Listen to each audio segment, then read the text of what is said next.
I just took a look outside out front, and I was saying earlier that the Royal Fire hasn't really blown any smoke into South Shore, and I do think, actually, as of this morning, I do think there's a bunch of smoke that blew in to South Shore, so that's a bummer. But at least it's not a beach day today. Hopefully it doesn't ruin my Monday beach day.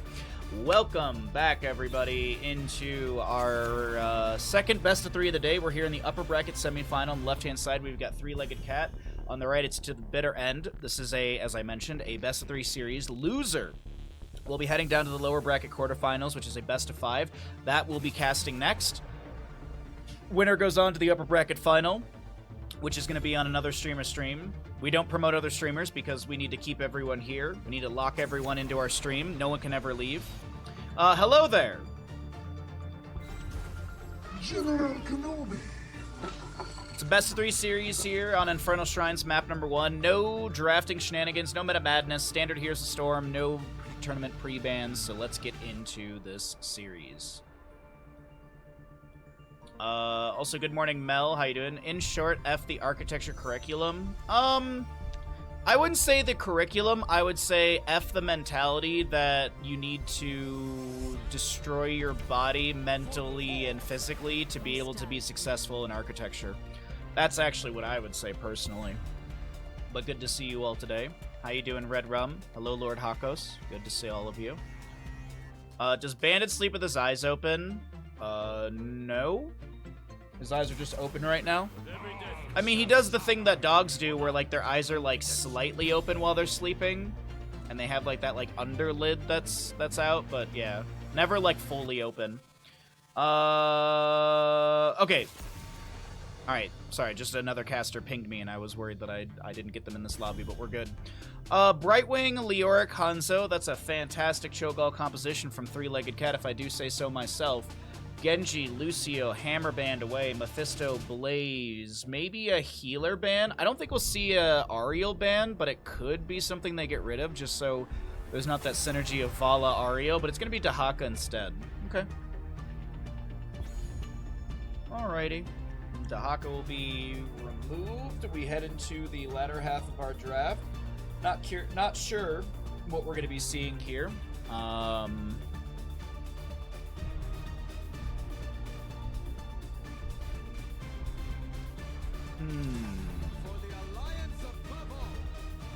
they have the light bomb, but they don't really have a target with it. Okay. So they'll flex on their last pick. Their solo lane.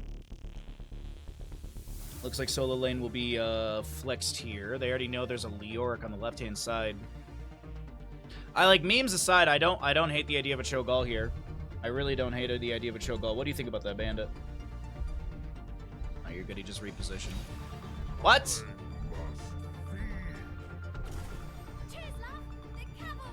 It's a very weird-looking Cho'Gall, but okay. There's the Shield Glare from the Johanna. Samuro last pick. This was, I think, target banned against to the bitter end, so we'll be able to see what the Samuro shenanigans are all about.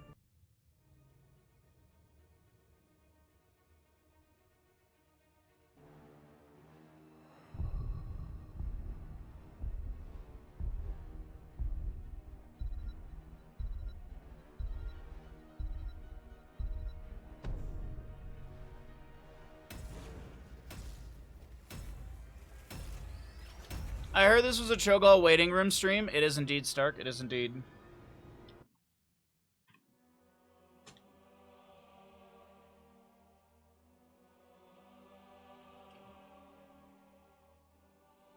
New skin? Yeah, Cho'Gall looks weird. New skin? Yeah, absolutely. Right side of the map, we just saw them in the previous best of three series. We're here in the upper bracket semifinals of Group B. We've got Serdath playing the target band Samuro. We'll see a Mac Johanna. Marl Kark's back on Falstad. Commander Rex will be playing Vala, and Deviant on the Anduin. Left side of the map is going to be Three-Legged Cat. We haven't seen them yet to date. They've been waiting in the upper bracket semifinal for this matchup, so they were able to watch that first best of three. Hopefully they watched it, and so they have some ideas. Mopsio on the proper mount with Mal'Ganis. We got Menelor on your Leoric. Drac will be playing the Tracer. Captain Rex on Brightwing, and High Wraith is going to be on this Hanzo. Commander Rex and Captain Rex, this is going to be A little difficult. Who outranks who? I think Commander is higher than Captain, right? Oh, now I've got XCOM in my head. Commander. Commander. Commander. Mal'Ganis going in. Leap of Faith, it's not a Kaimo cleanse, and 70 HP. Mac will live.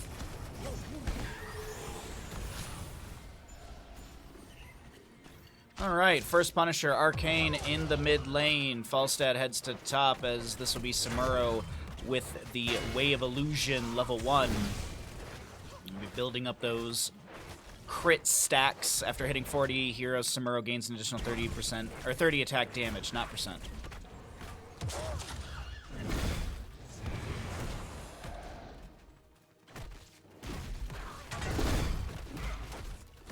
Depends on where you're talking. I have already forgot what I was referencing. Oh, Captain versus Commander. Like, Navy Captain is higher than an Army Commander. Wait, Navy Captain is higher, but I think an Army Commander is higher. Depends on starship or just ship. Captain is above Commander. Okay. Sorry, we got a delay on stream, so I apologize. I'm not doing my best today. I'm trying my best, but I'm not doing my best. Fellclaws, Mopsio wants the kill onto Commander X, but they won't be able to land it. And now High Wraith is a little low, trying to get out of here. Good scatter from Hanzo, 13 stacks for him. Polymorph onto the Falstad as the Lightning Rod finds first blood for the side of To the Bitter End.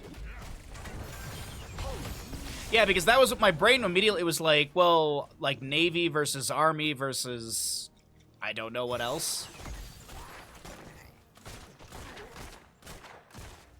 We'll have to Google this after this game.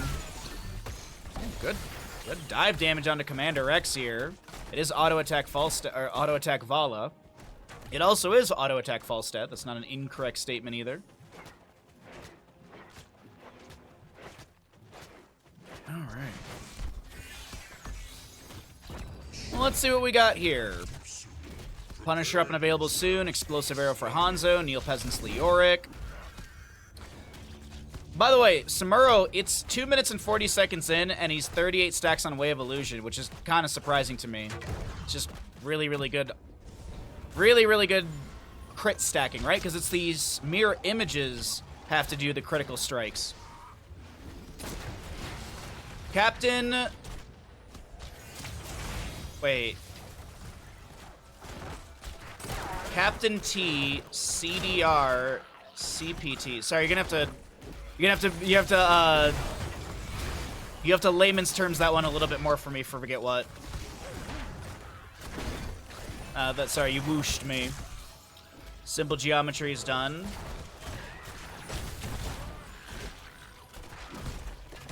It's not surprising to have that many Q stacks on Samuro this early versus a passive offlaner like Leoric. That makes sense, that makes sense. It was just surprising to me because Samuro seemed like he was doing a lot of rotations around the map as Vala does go down to a pulse bomb. That's one of her 5% stackage gone into the wind, gone forever, never to be utilized in this map again. Down to 20% bonus attack speed. Pretty funny too, because Army Commander will hear that a captain is demanding their presence, and they'll be like, "Why is a lower-ranking person commanding me?" And suddenly, it's a Navy captain who's basically like a brigadier general. Huh?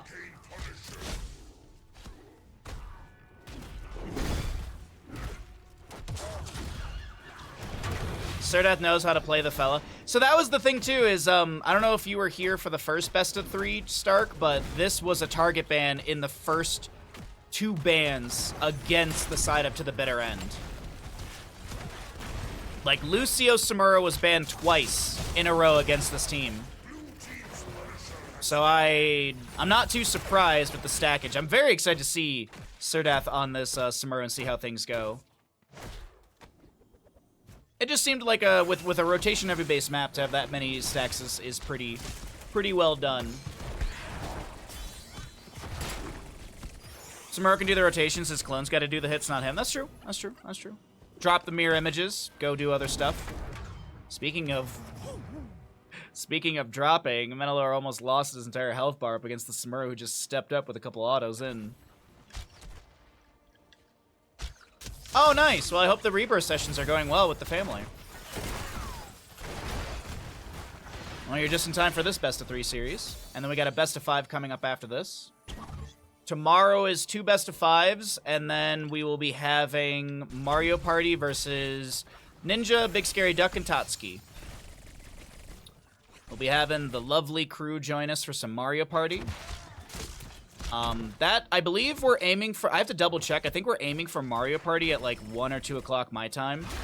So I may be done before that, so we'll probably just restart stream, get rid of the delay, and we'll talk about the playoff bracket and talk about some other stuff. Maybe play some heroes, and then we'll swap over to Mario Party. Tomorrow will be a fun day. I mean, today's going to be a good day. It's just going to be a chill-ish stream. As we are, I believe, 19 subs away from our sub goal if you want to push that up. We did drop, I dropped like 50 subs from yesterday's stream to today's. And that's just, I mean, that's just, you know, time and stuff like that. But it was just like, you see that and you're just like, oh, my heart. 10 talent here on the left-hand side. It's going to be Sticky Bomb for our Tracer. We've got Blink Heals, Dragon's Arrow, Carrion Swarm, as well as the Entomb. On the opposing side, Illusion Master. So Summer will be microing his clones around. Bless Shield, Gust, Rain of Vengeance, and the Light Bomb for Anduin.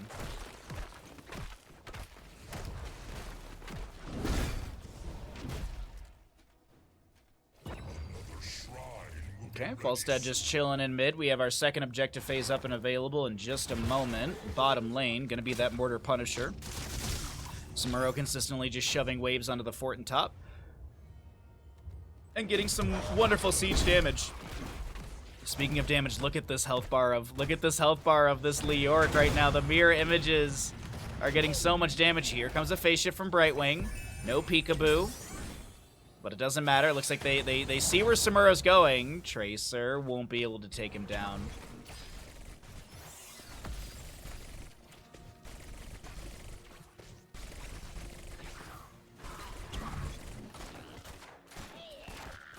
Navy Captain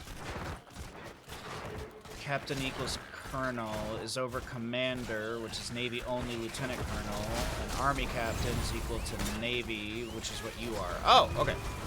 Or not equal, sorry. I skimmed something at the end there. We had a fight breaking out. Falstad flies away. We got Mac trying to get out of here on Johanna. Does go down. A second kill for the side of Three-Legged Cat. 3 equal to Navy Lieutenant, which is what I am. Okay, there we go. Okay, so it is absolutely, when it comes to ranking, Commander's over Captain. I'm glad we figured that out together, chat.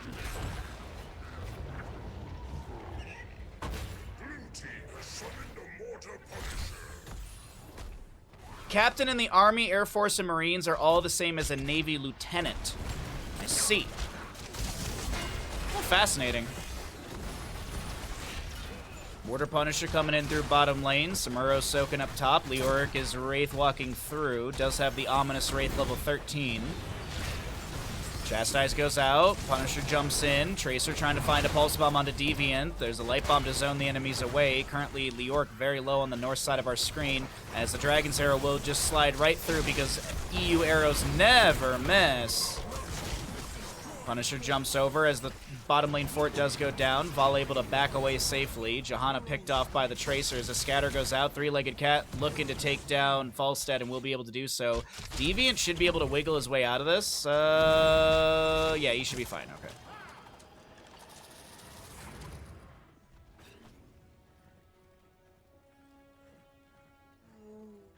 What was that noise? Was this the Impaler camp made that noise? What was that? Got Roar, by the way, for the Johanna level 13. We don't see this very often. Increase the punish damage by 50%. The bonus increased to 150% when punish hits 2 or more heroes. Mid lane fort being worked on right now by Three-Legged Cat, as that will be Frozen Punisher coming up in mid lane next. Leoric is going to Hearth out right in front of the enemies. A Shield Glare? Wow. Really? No Shield Glare off a cooldown? There was one. I'm surprised it wasn't utilized to delay out his rotation. Huh. Huh.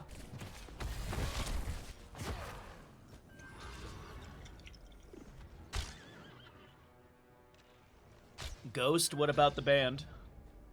Didn't they just come out with a new album? I was listening to the new Eminem album this morning. I don't know, it's alright. No, I'm not the biggest Eminem fan. He's definitely got a radio song on that album, because I was listening through it and I was like, oh, this is the radio song. Like, this is the song that's gonna pop up on the radio a bunch of times, because it's very catchy, it's a good tune, but all the other stuff kind of just blended together to me. There wasn't that much uniqueness. 16 to 15, 4 to 1 in kills, as Three-Legged Cat will work on, or excuse me, Three-Legged Cat will have the talent tier advantage, but to the bitter end, we'll try and get some damage onto the fort in bottom lane. Saving it for next game, I guess. Varil, you make a good point. You make a very good point. Saving that shield glass. See, they were saving it for that moment. Mac was saving it for that time. Well, Samuro still just doing Samuro things around the map, trying to push up waves, trying to just force rotations out of the enemy. A little bit of wiggle over here as Mopsio gets the face shift from Brightwing, a scatter from Hanzo. I have to see. Where's Samuro? I'm sorry. I'm not trying to flame. I need to see this. God dang, 818 damage from that scatter, and it was like a 2 overkill, but he was guaranteed dead either way. Entomb from Leoric, there's a gust from Falstad, the pulse bomb going out from Tracer, soothing mist from Brightwing activated, and that will be Johanna going down. Really good dive damage and camp steal from Three-Legged Cat here. My gosh. My gosh, look at that. Wow. Sorry. 2 overkill. I think he was guaranteed dead there. There was a Mal'Ganis. Brightwing just made the phase shift, and Hanzo is still right there waiting with an auto. But either way, Frozen Punisher for mid lane. The fort's already been taken down. Mopsio takes a chunk of damage. Vala with 94 stacks. I believe she's died twice so far. Nope, only died once, so she's down to 20% bonus attack speed.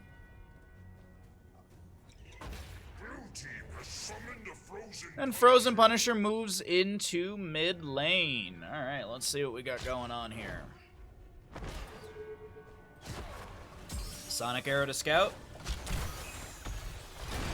Punisher jumps over. He's going to be seeing keep front gate being taken down. Meanwhile, Samuro is currently chasing onto this Leoric over here. Might see a Leoric fall. Probably going to see... Yeah, Leoric is definitely dead. No? Wow. I thought he would have had that. Punisher in the mid lane is going to get nearly 50% of the fort. While camp over here, the Impaler camp will be stolen away. Shield Glare does scout that out. Mopsio with a Night Rush out of the bush, but Falstad has the barrel roll to disengage.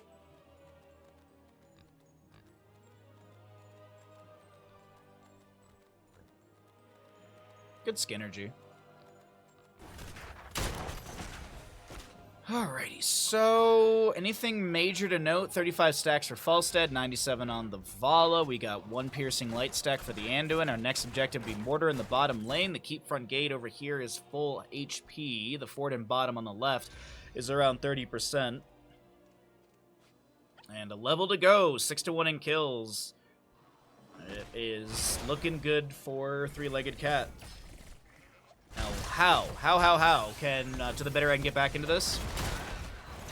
Macro pressure from Samuro could be away. Maybe a good team fight here in the bottom lane. Mal'Ganis goes down first. Falstad barrel rolls in, and Samuro comes in with a nice sword smack to the face of Brightwing. Falstad flying over here looking for Tracer, and will be able to get that kill. That is exactly what To the Bitter End needed to be able to bolster their experience. They go from a 6 to 1 kill game to a 6 to 4 kill game, and that experience deficit is now about a level. But with that, I do believe bottom lane fort should go down. That'll be a nice big chunk of experience. There will be a 20 talent tier deficit, but not for as long as it was anticipated in the past. High Wraith is a bit...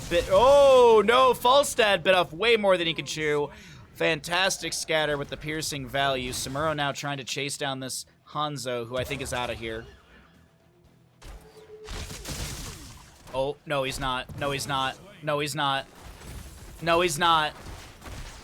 We got the Get Stuffed, Invisible Friends, Bullseye for the Hanzo, as well as Buried Alive. Mal'Ganis, what are you looking at for 20 here, bud?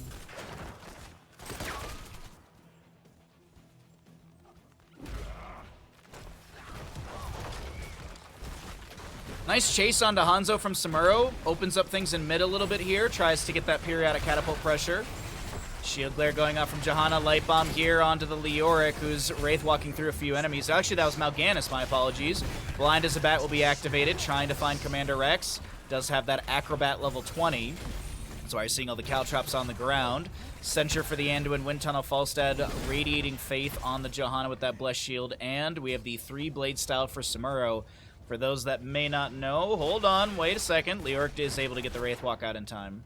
But 3-blade style Samuro images only deal half of the damage they take to themselves, effectively increasing their health by 25%, and their duration is increased to 16 seconds.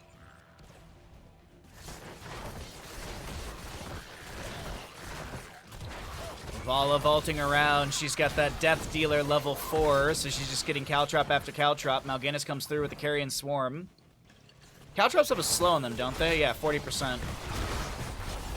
A leap of faith onto the Falstad, puts him in a better position. Yo, Falstad gets a gust into this corridor. It's absolutely beautiful. The Bless You from the Johanna. We do have a Light Bomb from the Anduin. There's a Dragon's Arrow from Hanzo trying to delay things out as the Buried Alive from Leoric does lock down the Falstad. The Scatter's coming out from Hanzo on the right-hand side as Tracer almost takes down Surdath on the left over here and will be able to take down that Samuro. It's a quick triple kill, make it a quadra kill because there's no way Commander Rex makes it out of this one alive. Quadra kill for the side of Three-Legged Cat as now Johanna runs away with her shield between her legs.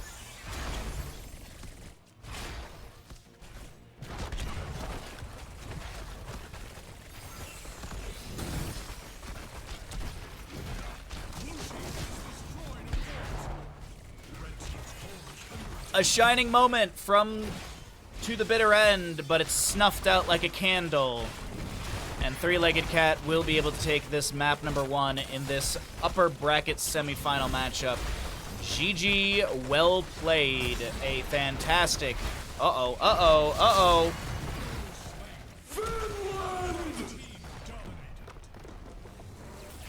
12-5 in kills, a beautiful moment to the bitter end, snuffed out, and that is Three-Legged Cat with a 1-score lead.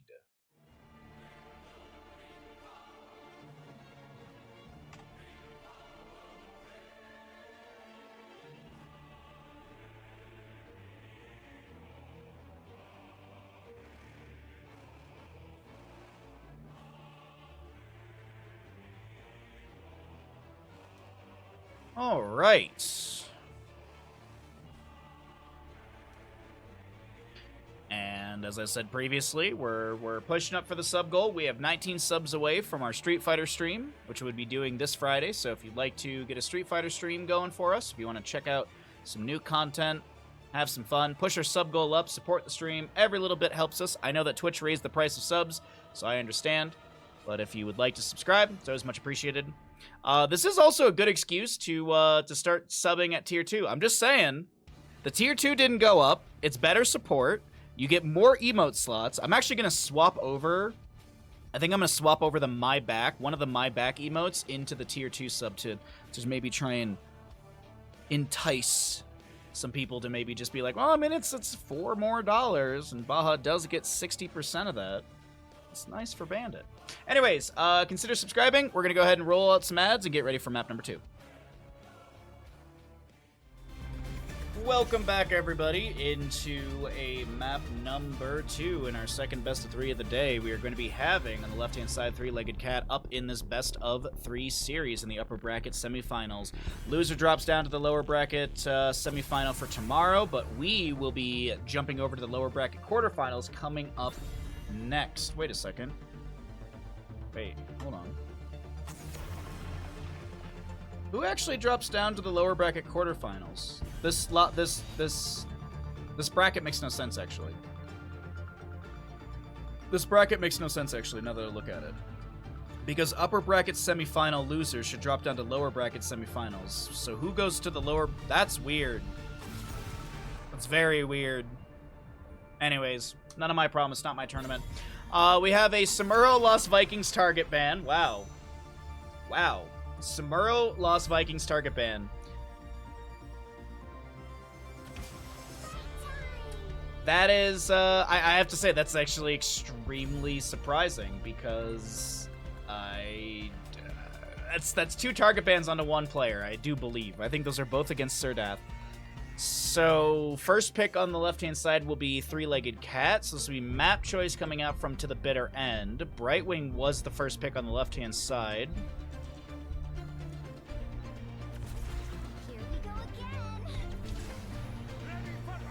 Muradin Chromie.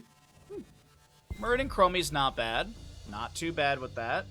Lockdown, burst ability, poke is pretty good. What are we going to get for the solo lanes, though? This is a really good map for Rexar. This is one of the few maps where we see him pretty consistently. Same thing with Braxis Holdout as well. There are some counters that I have seen. You know, Kira is considered a counter into Rexar on both of those maps. We'll see if that could be the play. But right now, double global from the side of Three-Legged Cat with the Anubarak Dahaka. And that Brightwing as well, of course, being the second global. Ban phase for this next part. What do we want? Most of the draft hasn't been shown. You can get rid of some ranged assassins that you don't want to deal with. Honestly, High Wraith's Hanzo was really annoying, so maybe a target ban onto his Hanzo. Gonna get rid of Sylvanas instead, so maybe, just maybe, To the Bitter End, want the Hanzo after this ban phase. Speaking of, though, that could be banned away right here. Could be seeing a target ban onto a solo laner.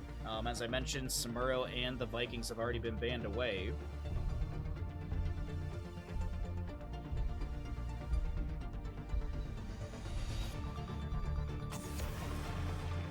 Gonna get rid of the Anduin, so no Muradin Dwarf Toss Light Bomb combinations. Wowee, another Anduin ban.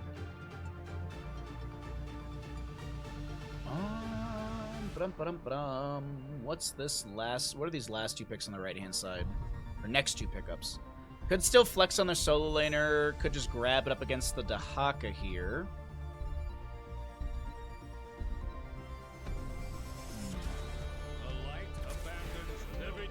There's the Hanzo. Uther picked up with that as well. Solo heal Uther. There was one Twitch chatter that said that solo heal Uther always loses, so this is pretty much a 2-0 guaranteed, obviously. Left side... What do we want to round this out with? They could go Falstad, get a 3rd global, good damage. And then they could also get something siege heavy, like a Greymane to dive in with a Nubarak. I actually don't hate the combo of those 2.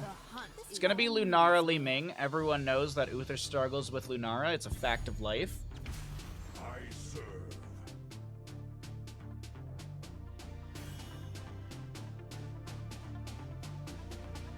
Okay, solo lane Zeratul, I think. I don't know what the setup's going to be here. Let's get into the game. I'll start up a prediction.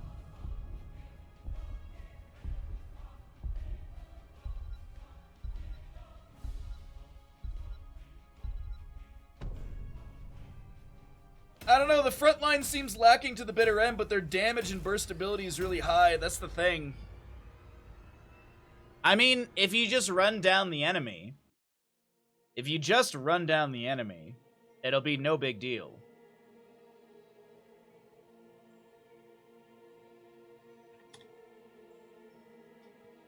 Alright, Twitch predictions up and available. Get your gambles in. Let's get into it. Ads are off. That's all good. Let's find out. Is this going to be a 2-0 series, or we're heading into a map number 3?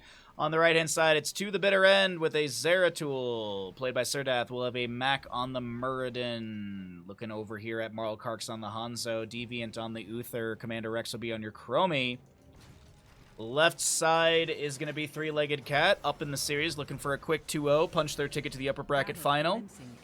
We'll have Captain Rex on your Brightwing. Menelor will be on the Dahaka. We've got a High Wraith Lunara, Drac on Li Ming, and Mopsio Anubarak. 2, 1. Alright, Q build Hanzo, target practice. We've also got Deep Breathing for the Brightwing, or for the Chromie. Silver Touch Uther, Brightwing is Hyper Shift. Muradin Dwarf tossing to safety over here as he does go into Dwarf Block level 1. Enhanced agility for Dahaka.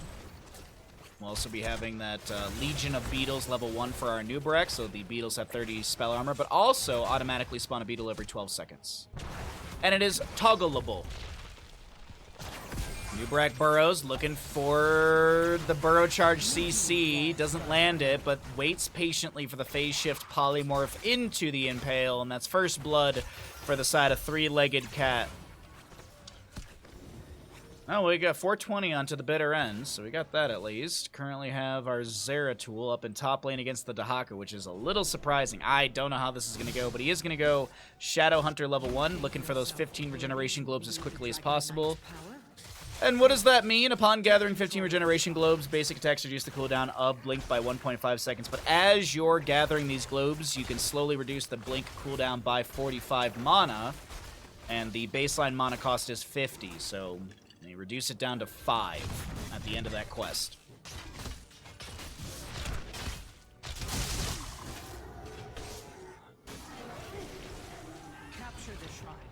So, shrines are up and available, north and south side of the map. Currently have our siege giants over here on the right-hand side will be finished out. Lunara now pushing up into the mid lane fort, or the bottom lane fort front gate. Chromie, deep breathing, picking up another stack or so. Muradin lands the Stormbolt. Wicked deja vu just now, but Nubrek burrows into top lane onto Marlkark, so we have a drag from Dahaka. Li Ming, can she find the damage? Hanzo gets another Q stack off, and Marl lives with 100 and something HP. Wowee. Meanwhile, Zeratul floating around over here. Uh-oh, Li Ming, Li Ming, no, not like this!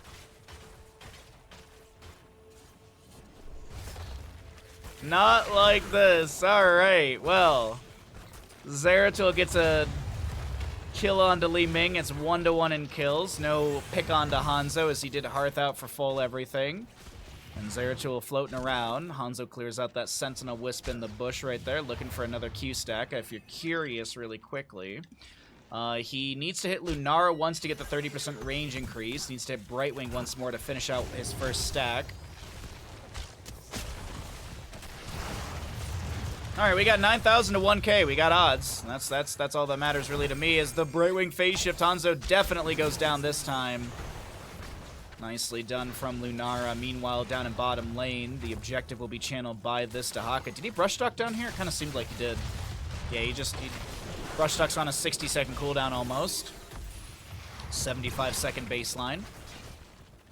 But he has enhanced agility. He's got 1 stack, but he'll be able to meander to top lane quite quickly, not losing much experience. He's actually going to grab this top lane Sunshrine as well. Zeratul soaking up mid. He's 9 stacks on that level 1 Shadow Hunter. Silver Touch only on 10 stacks. Actually, it's picking up a couple more right here, so there you go. It was on 9 for the longest time. Time stop onto Mopsio. It is going to be at Horror Anomaly from Chromie. So she has more time traps going out, but of course all those time traps activate the moment you activate one! Muradin goes down to Li Ming. The Dragonite will be picked up by the side up to the bitter end. And this Dragonite starts wailing on mid lane. Zeratul in top lane misses the Singularity Spike, but they will trade the waves between him and Dahaka. Lunara does have that Blossom Swell and Choking Pollen combination. You can actually see the Dragonite's got 3 stacks, and getting chunked down here really quickly. And Nubrek in the bush, and Hanzo inside this Dragonite's being warned to back away. We do have the Dragon Hungers at level 7. I doubt we're going to be seeing the excitement of Flawless Technique, but you know what? A man can dream. Just like how I dream about keeping our wonderful casting going, I dream about Flawless Technique.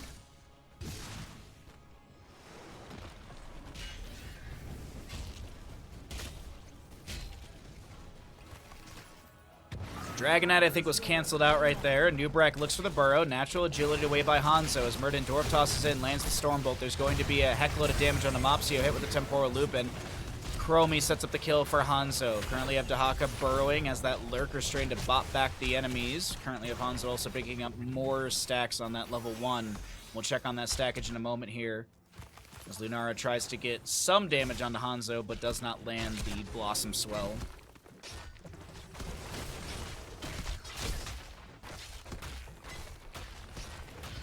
Needs to hit Li Ming, Lunara, and Brightwing once to finish out his stackage. Just have that range increase. We'll have the camp grab for bottom lane on both sides. Dahaka soaking. 10 Talonteers almost here.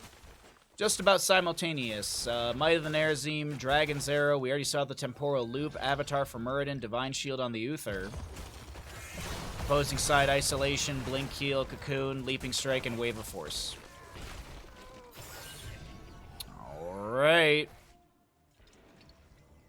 It's looking not too bad between both sides. I mean,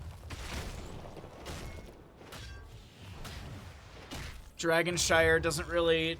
Dragonshire kind of feels like one of those maps where, like, yeah, we're level 10s, no forts are down, but it feels like we're about to just kind of explode structure damage-wise around the map. Kind of feels like this is usually when we have that shift in structure damage. It's almost kind of a race to level 10. Maybe you get some early lane siege with a Dragonite onto a fort front gate, but let's see what happens here as Anubarak and crew push up top lane fort, or push up the wave into the top lane fort front gate. And with that happening over there, enemy squad to the better end's like, cool, we're just going to siege bottom. A more important lane. 3 camps can be fed in through this lane, as well as this is often a win condition for teams. Hanzo still looking for those last 3 stacks on his level 1. Does poke onto this Dahaka, getting some damage here. Red Dragon available. Good burrow from Anubarak, lands the Impale. Commander Rex getting low. Cocoon onto Uther, so no Divine Shield can be cast to the allies as the Dragon's Arrow creates a bit more space for the bitter end members to back behind the gate. Now, most of that's been destroyed, but hey, they were at least able to back off just fine. Zeratul clears things out on top. He is done with his level 1. Chromie's almost done. She's got 3 more stacks to go on that deep breathing. 51 out of 80 stacks for Silver Touch. Dahaka on 4 stacks of enhanced agility out of 10, so he's almost at mount speed for 5 seconds after tapping a bush. Once he gets a few more minions here, Zeratul, though, just soaking up the top. Oh, wait, hold on. Anubarak re-engages in bottom lane. Muradin, he's just kind of running around here. There's so many enemies around him, and there's such a big priority onto, like, Hanzo, Uther, and Chromie that Muradin's just able to kind of meander out of that engagement without any sort of threat onto his health bar. But now I say that he's supposed to use avatars. He is trying to step in. Anubarak lands the burrow charge. Here comes Zeratul into the backline, lands the singularity spike onto High Wraith, and does manage to get the kill. Anubarak falls to the Chromie, who does finish out deep breathing level 1, and Surdath, I think he had a Vorpal Blade trigger. Either way, Drak is going to go down. This is a big and promising moment for the members of To the Bitter End. Now, they don't have Dragonite Channel, but Zeratul, he's working his way up towards top lane. And we'll see who's able to grab Dragonite here. It is still low death timers. 4 seconds on Anubarak and Lunara. 12 to go on Li Ming. But we do have Muradin in position in mid if he wants to go for this channel into the Dragonite, and I think he will jump inside. No way Dahaka delays this out in time, and even if he didn't know where some of the enemies were after that bottom lane fort went down. There was a northern rotation. Anubarak burrows in, finds the enemies on this camp. Divine Shield self-cast onto the Uther. They give the camp away. To the bitter end, don't stick around for that camp, and it's just thrown back over to the side of Three-Legged Cat. Little Molten Flame from the Dragonite here.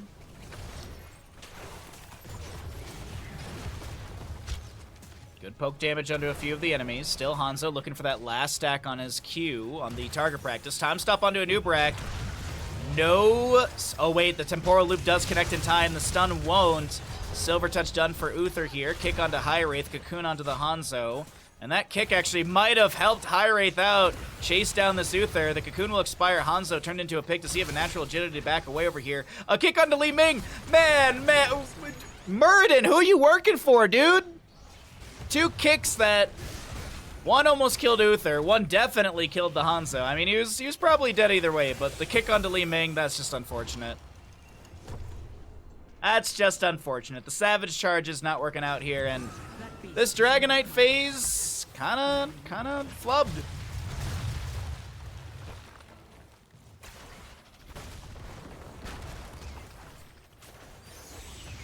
Alright, so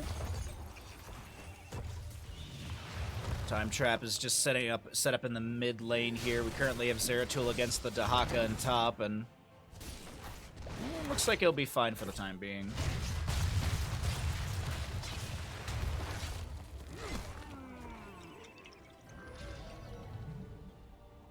Left side, Lunara Sentinel Wisp will expire. I'm assuming a new one will be thrown out. Absolutely. Towards the top lane area to get some extra vision. See where that Zeratul might be lurking around. Always like to kind of showcase the Sentinel Wisp edge of vision. It's just absolutely humongous how much you get out of that. Camp over here on the right grabbed. Nubrak lands an impale onto one. The Singularity Spike not connecting onto him. Dragon's Arrow connecting onto Li Ming. Nicely done. They jump in. Marl's able to get that last Q stack. Zeratul dives in, takes down Li Ming. High Wraith getting a little bit low. Does Zeratul try and jump in onto her? Apparently breaking Uther out of that cocoon that Nubrak threw down. Impale as Murd and Dwarf tosses in. Unable to chase down Mopsio. Siege Giants in bottom lane continue to push out. Mid lane forts around 30 to 40% each. Top lane fort on the right hand side. Excuse me, top lane fort on the right hand side. Around 10% or so. And it seems like with the minion wave arriving, the wrong level 16 for Hanzo. This is going to be to the bitter end, grabbing this camp, or grabbing this fort as a double kill from Serdath on this Zeratul. Hello? Uh-oh, and Nubrak, though, over here is getting a little bit low. The Piercing Arrow finding some value. It would have been a quicker kill with Flawless Technique, but you know what? We ain't got to talk about that as this is top lane fort falling. All three forts have been taken down on the side of Three-Legged Cat, and to the bitter end, they don't want to be dropped out or dropped down to the lower bracket or wherever they end up in a map number 2. They want this series to go to a map 3, and so do I. More games, more fun, more Heroes of Storm enjoyment on this Saturday. Speaking of, happy Saturday. Hope you're all doing well today. Thanks for watching the stream, hanging out, and all that good stuff.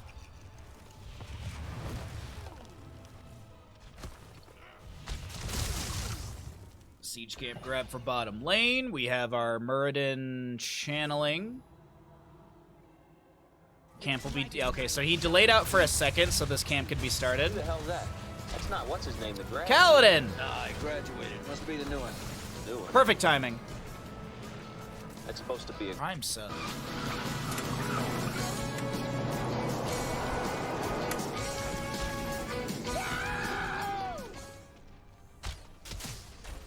Sorry, just fixing that. Framing on that needed to be moved up a little bit. Kaladin, thank you for the Prime Gaming for 22 months. I appreciate that greatly. Thanks for using your Prime here.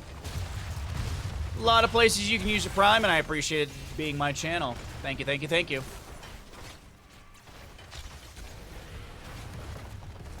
Dahaka thought he was going to be trying to take down... He thought he was going to be looking for something there, but no drag connection onto a target.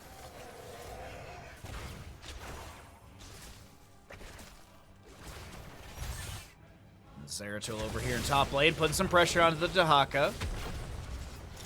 Looking for the drag. None to be found. Dragonite continues to open things up. Did it get some damage on the keep front gate? Okay, so it's literally just opening up the keep front gates.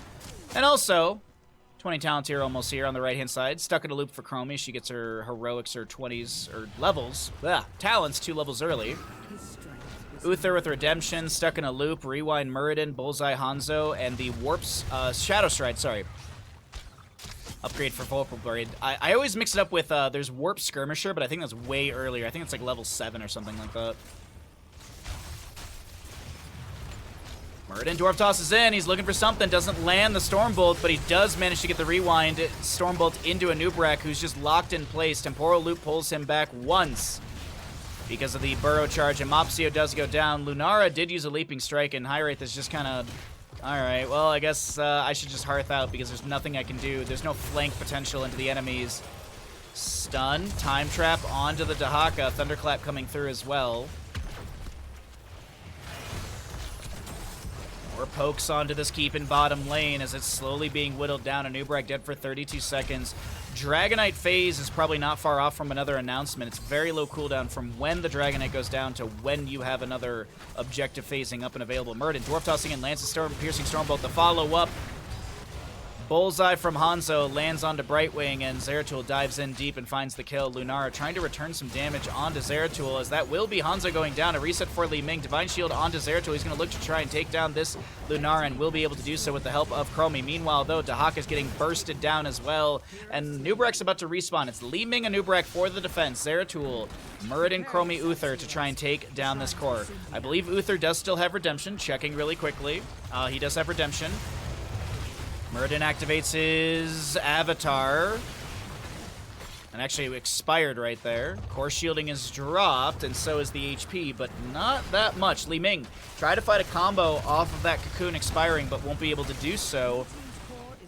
And this is looking like, ladies and gentlemen, we're heading into a map number 3. GG, well played. Li Ming gets 1 reset, but it's not fast enough for the big ol' pop-off.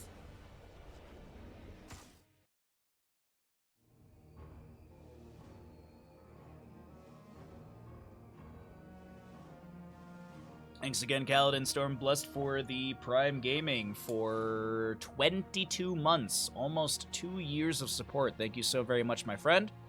Appreciate that greatly. Let's go ahead and get set up for a map number 3 in the second best of 3 series. We still have a best of 5 coming up next. Thanks for hanging out, everyone. Hope you're all having a great day. Be sure to consider subscribing if you're enjoying the stream. And every little bit helps us. We're 18 subs away from our sub goal. If we can hit that today, that'd be super duper appreciated. Trying to push up our sub goals a little bit here. I tried to reduce it a little bit so it's more achievable, so hopefully it's not too big of an ask, but if you can and you would like to, do subscribe. But let's go ahead and get set up for that map number 3. Let's see who's going to be able to continue through the upper bracket and who's going to be dropped down to the lower bracket. And as I said, we're going to be doing a lower bracket quarterfinal best of 5 after this next map.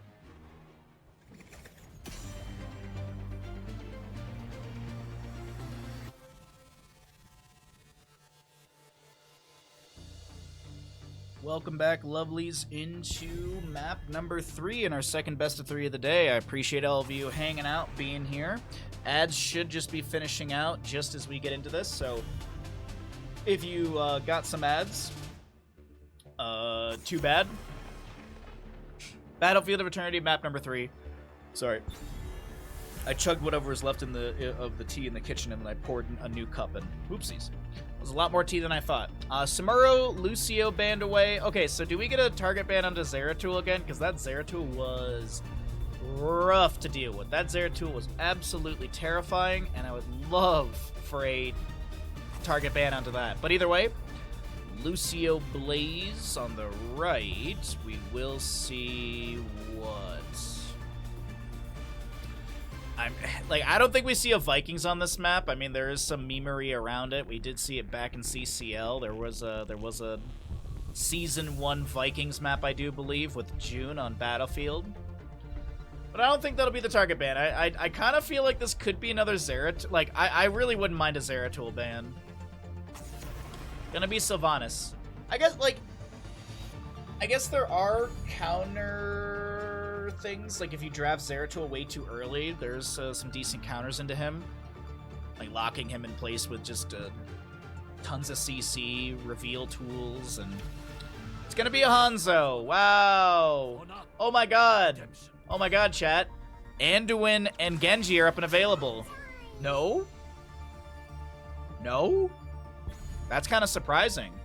Anduin Genji here. Literally, you just go Ando and Genji, and then you just flex the rest of your draft on whatever you want. Like, you could go Garrosh, you could go Muradin, you can go Anubarak. All of those are fine tanks for this map, as Garrosh against Diablo works out pretty well. Your solo lane you can flex as well. Honestly, I would just say Ando and Genji here. Why not?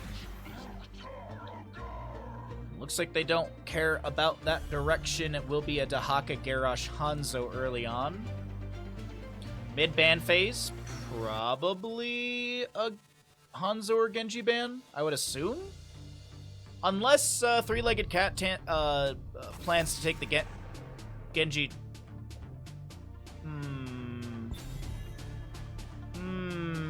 Tychus is sus to me. Tychus leads me to believe that it's going to be triple frontline hypercarry single hero. So, like, you get something like a Li Ming, a Raynor, a Greymane, and then you do, like, a Thrall Imperius or something like that for the solo. Hogger's up and available, by the way. Hogger's a fantastic hero. Hogger does like to kind of just set up a bounce and, you know, hands off the keyboard, and Tychus is a good counter to those moments because Tychus is short range, and the short range of the bounce kind of work out pretty good for Tychus, so that could be a way to go about it. But there's going to be a Chromie. Are they going for triple frontline? They are going to consider it, okay. The race potential is really low on the side of three-legged cat, but as my best friend used to say to me when we first started playing Heroes of the Storm back in not alpha, on release, so that was like 2015? 2015 it came out, 2014, somewhere in there. I can't remember exactly. He said to me, Bahamut, what if we don't draft to win the race? What if we draft to win the team fight, and then we just take our time with the race? If you kill all the enemies, you have all the time in the world to race down.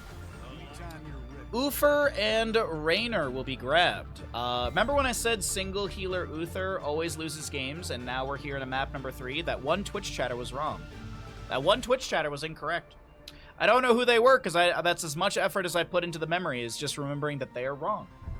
Last pick on the left-hand side. A lot of auto-attack damage on the right. I wouldn't mind a Cassia. Like, a Cassia is good for Immortal Race. The double blinds are really good, but it's going to be a Vala instead. Her mobility is nice.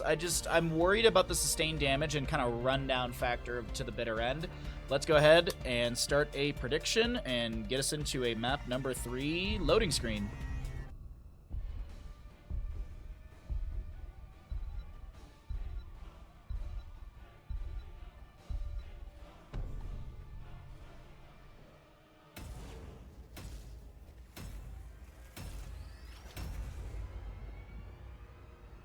I don't like having Uther paired with Garrosh. Well, then you can use your channel points to reflect your opinions, Bathroom.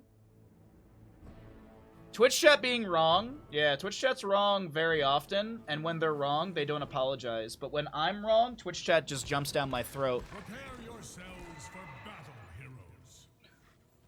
Like a face hugger in Alien. Captain Rex is going to be your Brightwing on the left-hand side for three-legged cat.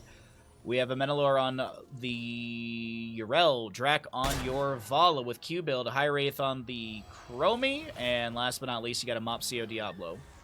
Right-hand side of the map, to the bitter end, we're looking for a reverse sweep in this best of 3 series in the upper bracket semifinals. Loser drops down to the lower bracket. Winner continues on to the upper bracket final. Both of those next matches are best of 5s. I will be casting one of them. Marl Karx is going to be playing your Raynor. We've got a Surdath on Dahaka. Bottom lane will be the Commander Rex on Hanzo. Mac on your Garrosh, and Deviant with Uther.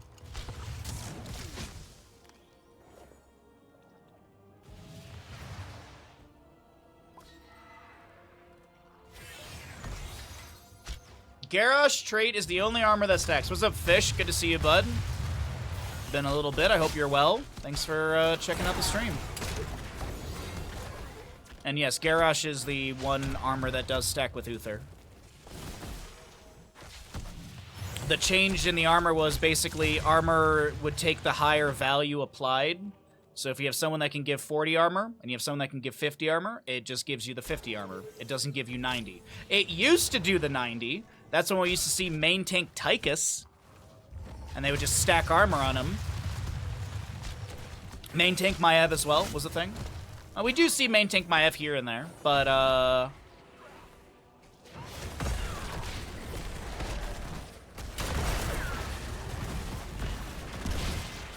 there we go. Oh, my apologies. We do have a Brightwing going down in bottom lane. Hanzo gets first kill for his side. If you'd like to make a Twitch prediction, the gamble is up and available. Been vibing and watching, but if I see misinformation, I call it out.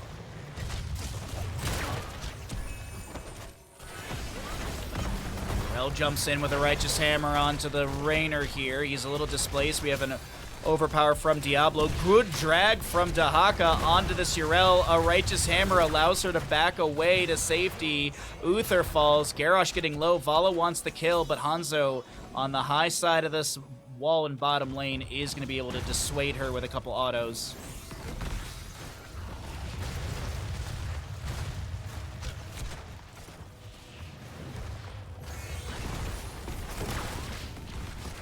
All right, sorry. Had to throw out our little tea bag right there. We're all good. Almost missed the trash can. Misinformation, I thought she got married. Yes, it's Mrs. Information now.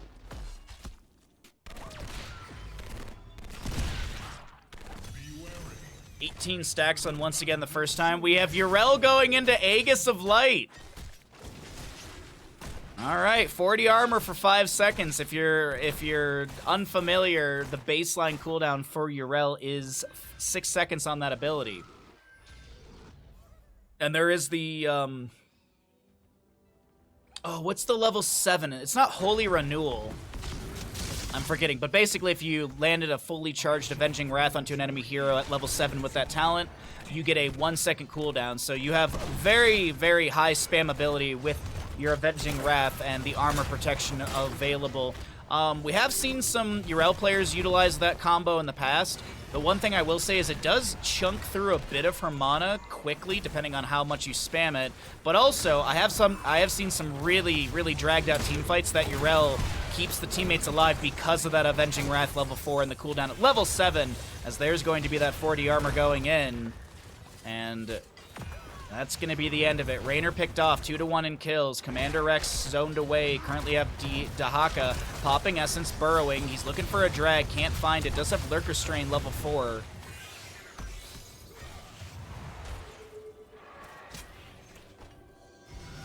Can't believe we got a 5v5 over the camp. Honestly, that's pretty common on this map, is to have a big team fight around the bottom lane camp really early on.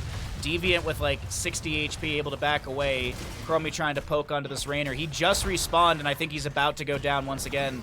Uther tries to step up to save, and he's like, I got nothing, bud.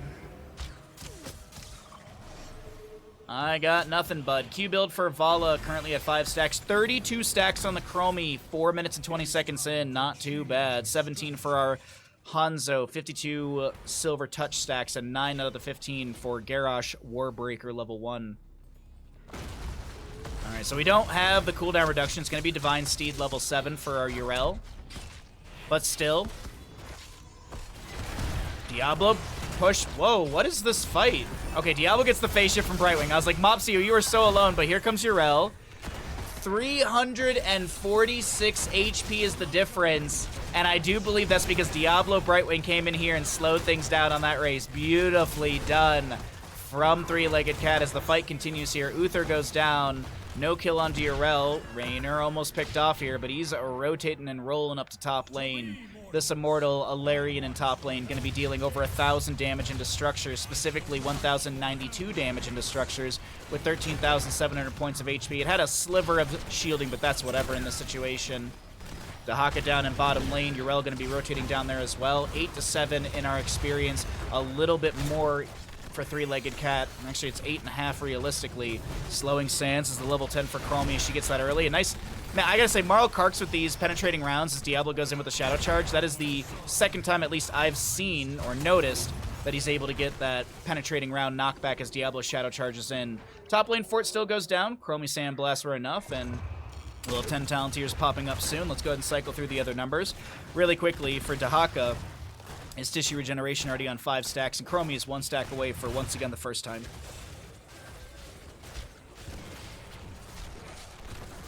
Some puny little gambles from our Twitch chat. Okay. Okay. See how it is.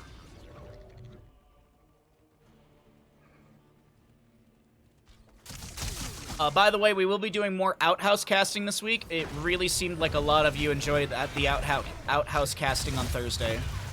And honestly, those are probably some of the most fun Heroes of Storm games I've casted in a long time.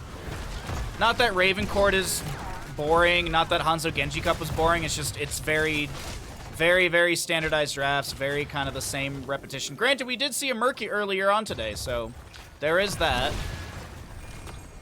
But Outhouses have been a really, really nice and enjoyable Thursday casting segment, so we'll do that again this week.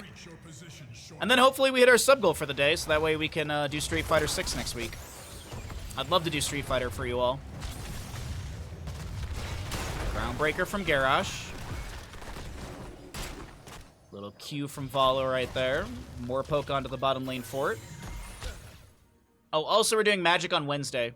Since Battle Aces closed beta is over, I need something before we do speedruns on Wednesday, and so it's Magic. Also, this Wednesday is going to be a short stream. I got to go to physical therapy. Tens are here. Warlord's Challenge, Divine Shield, Banshee for the Raynor. We've got a Isolation and Dragon's Arrow. On the opposing side, Rain of Vengeance, Blink Heal, Ardent Defender, Apocalypse, and we already saw the slowing sands picked up by Chromie earlier on.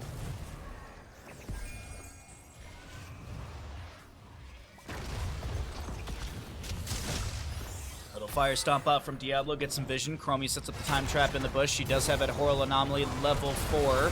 Dragon's Arrow from Hanzo going wide because we never see an EU arrow miss. Rain of Vengeance from Vala down onto 2. But no one's able to close the distance onto Mac here. Garrosh a little low. You see his armor goes up to 51 for a moment and then back down to 26 after that Uther Wave of Light healing. Garrosh stepping up for a Groundbreaker. Currently, he actually is done with that level 1. Has the damage over time and cooldown reduction. Rainer's little Banshee is going to be cleared out as the Hearth from Vala happens just before Dahaka is able to get his Brushstock in. Dark Swarm is active. We currently have an Immortal Stun going through. Divine Shield onto the Dahaka as he's trying to back away here. Looking for something. Did land the Isolation onto one enemy hero. The Immortal Phase looking good for the side of to the bitter end. Unfortunately, they lose their Garrosh. No Divine Shield as it was used on Dahaka a moment ago, and this is looking like we'll have the Immortal Phase given over to the enemy side of Three-Legged Cat.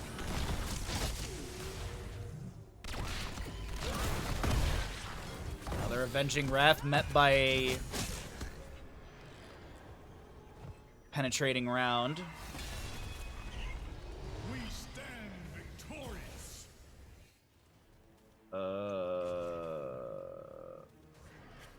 Okay.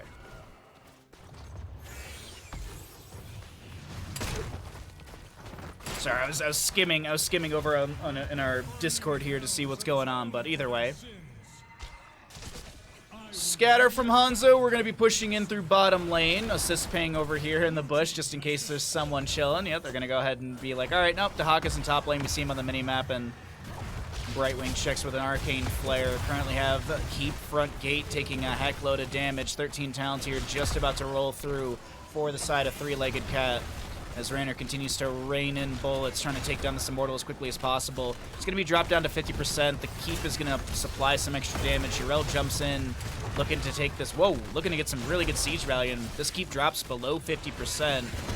More poke damage from Chromie and Vala. Vala on 15 stacks on that level 1.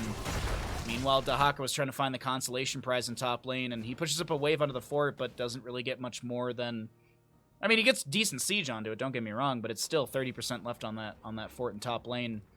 No outer structures have been removed from Three-Legged Cat as Dahaka checks the camp. Looks like the allies will rotate out for that. Garrosh and friends will see Diablo stepping up in bottom. Vala's here as well. The Hearths immediately is believe the Dahaka on that camp. 13s are here for both sides. Dragon's Arrow is going to not connect onto Chromie. She times out, but that allows Garrosh to step up. The Blink Heal from the Brightwing, and his Captain Rex going to be punished for trying to help out. Doesn't look like it. Urel coming in. Oh, wait, a toss onto Morrow here. Nice Righteous Hammer. Maybe a scatter from Hanzo. Doesn't hit Captain Rex. And that'll be that. All right. I thought there'd be a rundown on Brightwing. Unfortunately, for the side up to the bitter end, they will not be able to take her down. They do get the kill onto Chromie, so there's that at least. Shadow Charge from Diablo gets the slam into the wall onto Mac, and enemy toss onto Mopsio with a stun followed up. Good scatters from Hanzo coming out. No level 16, no Giant Slayer or anything like that. As the Apocalypse activated, Rainer gets the Divine Shield just in time. He starts getting some decent autos onto Mopsio as he's looking to continue his rotation up towards top lane. And the Banshee will be cleared out by a Vala Q really quickly. Catapult cleared out here as well. Immortal Phase going to be spawning in a few moments. Mac takes a Sand Blast, and so does Commander Rexer. A deep breathing. Dahaka looks for the drag. The Righteous Hammer will be met by that. Garrosh just running at Chromie. Brightwing thrown away. We do have an Indomitable activated, but Garrosh a little split from his team. Does get that armor from Uther. Dragon's Arrow from Hanzo. Locks down 2. Uther looking to make a play off of all of this. Ardent Defender gets activated. Uther does go down. He's got some ghost heals, but this was not a fight that went the way up to the bitter end. Uh-oh, Diablo actually reinitiates the fight, or re-engages. But nothing to be found. And Dahaka meanders his way down to bottom lane to soak up and get more essence. Oh, no, looks like he's just going to grab the experience for the lane and Hearth out for full. Fire Stomp from Diablo will reveal this camp being worked on. 3 units still available, but I think the big priority is going to be the race here from the crew of Three-Legged Cat.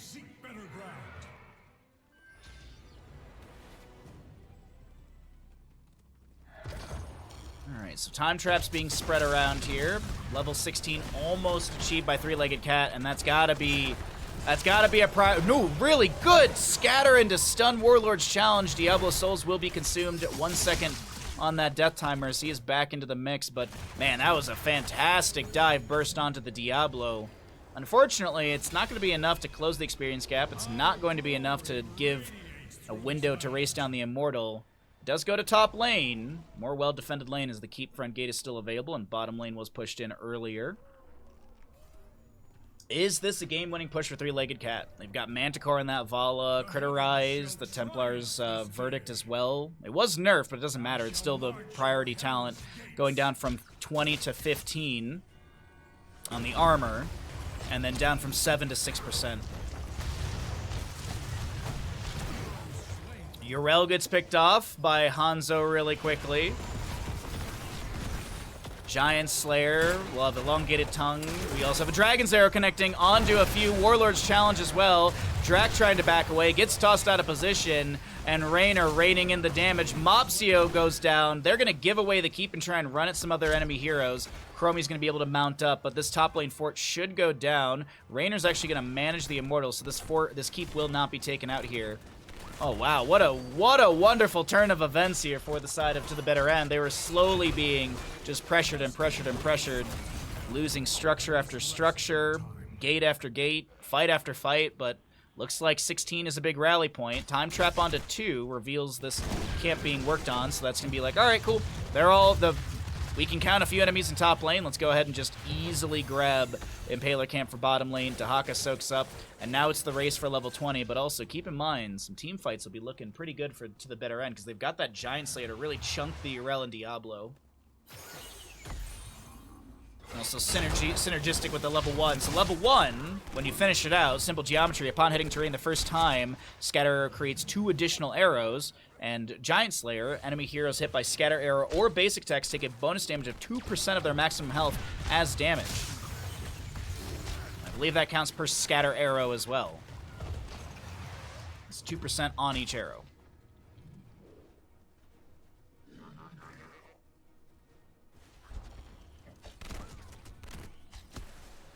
Alright, so top fort did go down. Bottom lane fort front gate being worked on. The Immortals will be spawning in the north-south positioning on your mini-map. Race potential side will be on the north side for the Bitter End, as the Shield Immortals there. So if we were to swap vision, it would actually show that's Axes right there. We naturally see the blue team where to race, where to defend, without any sort of control of vision. Chromie level 20 is already here. Piercing Sand. Currently have Yrel doing her best to manage top lane. It does a pretty good job of all of that. Rain already set up with the Banshee. No level 20. I'm curious if we're going to be seeing the Duskwing. Duskwing armor reduction is insane. Like, I think it's minus 35 armor is the max, but it's the Duskwing has, or the Banshee has such quick attack speed that you're able to stack that armor debuff really, really quickly. We'll check those stats a little bit later. Diablo's done with his devastating charge at level 13. So he's got the armor reduction when he collides into terrain with enemy heroes. Does have the sacrificial soul, so he gets 40 armor, or Diablo gets 40 armor when he does land that shadow charge. He's going to be stunned to oblivion. Warlord's challenge, the Rain of Vengeance from Vala forces out the Indomitable of Garrosh, as we do have a Dragon's Arrow onto a few enemies. Drag from Dahaka, and that will be Diablo going down. He did not have full souls. That's 50-some second death timer for him. Fallen Shaman pushing up bottom, but the big priority is to try and take down Yrel. She gets the Ardent Defender activated in time. A drag from Dahaka not connecting. Commander Rex is going to have a beach day thanks to Captain Rex on that Chromie. So Dahaka goes over here and will manage this bottom lane wave really quickly. 40 seconds on Hanzo, 28 for the Diablo. Immortals are on race potential sides, and Raynor's already in position to start working through this health bar.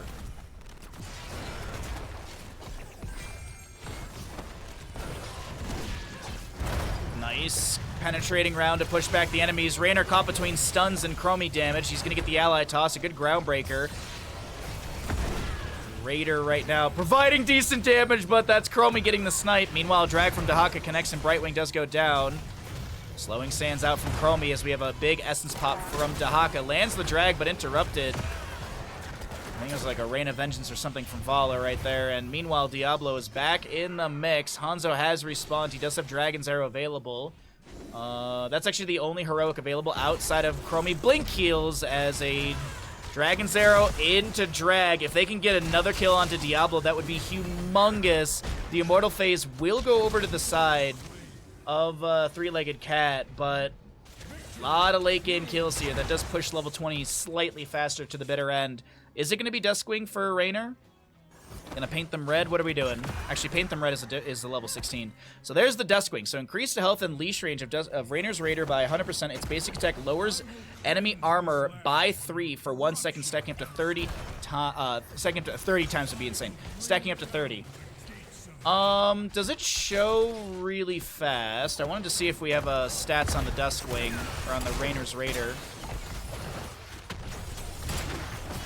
I was curious the attacks per second on it, but I think I have to click on that and get the detailed view.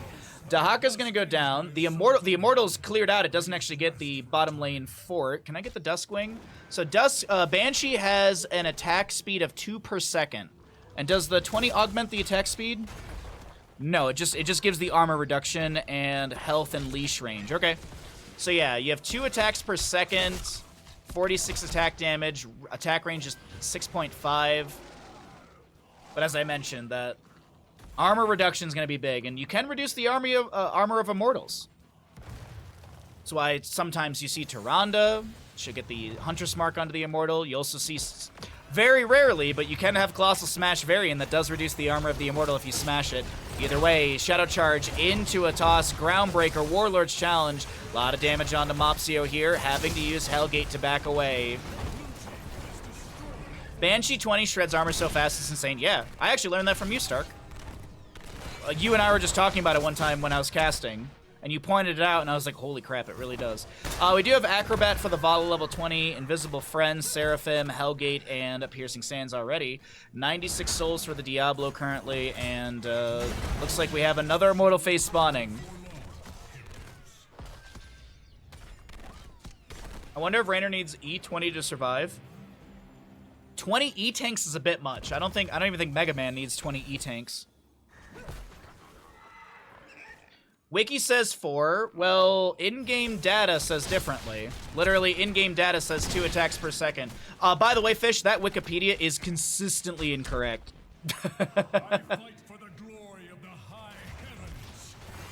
There are a lot of minimal things that are wrong on the Wikipedia.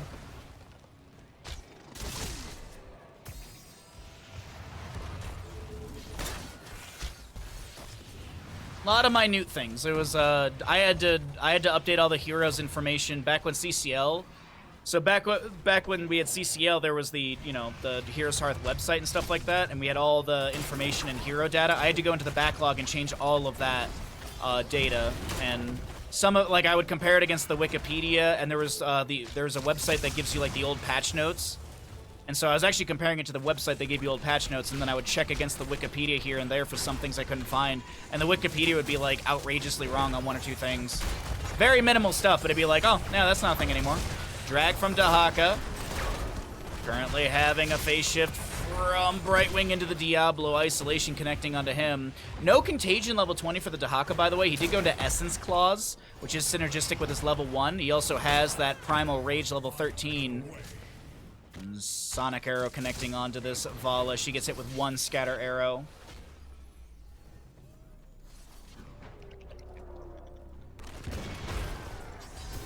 So Duskwing is down for another 18 seconds. I think it was cleared out earlier. Chromie almost going down. The Apocalypse activated by Diablo kind of creates that space. Speaking of space, a bit of a gap here between some of our team members. Yrel goes in to try and help out the allies with that 40 armor, and the Dragon's Arrow will connect. The Art Defender will come through as Diablo Shadow Charge onto Hanzo. Garrosh does go down. Diablo gets the last auto onto Hanzo, and he's picked off as well.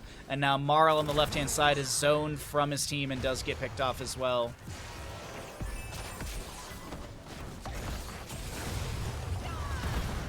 Righteous Hammer onto Uther, and he gets picked off. It is level 20 Uther with Redemption. You see that golden swirl, so he's going to respawn here and start hearthing out. Immortal's going to push into bottom lane. This could be the game-winning push that sends Three-Legged Cat into the upper bracket final, and it could be knocking to the bitter end down into the lower bracket. Not 100% sure how the lower bracket's going to work out here, but either way, let's go ahead and see. As we do have core shielding dropping, death timers are still kind of long here. It looks like this is going to be the end of map number 3. No reverse sweep from the side up to the bitter end. They had a nice showing on Dragonshire, but this looks like, yes, it is indeed going to be Three-Legged Cat continuing through the upper bracket of Banshee Cup Group B.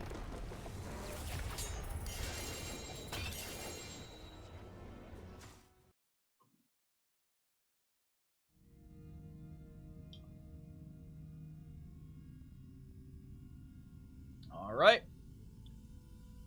GG's. With that, we're still 18 subs away from our sub goal today. If you want to push up for that, it's much appreciated. Let's get set up. We're going into a best of 5 up next.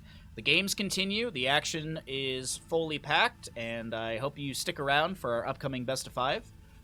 I'm going to go ahead and roll out a block of ads. As I said, definitely subscribe to the stream. Help us hit that sub goal. Help us support the Good Boy Bandit, and let's get into more HOTS casting.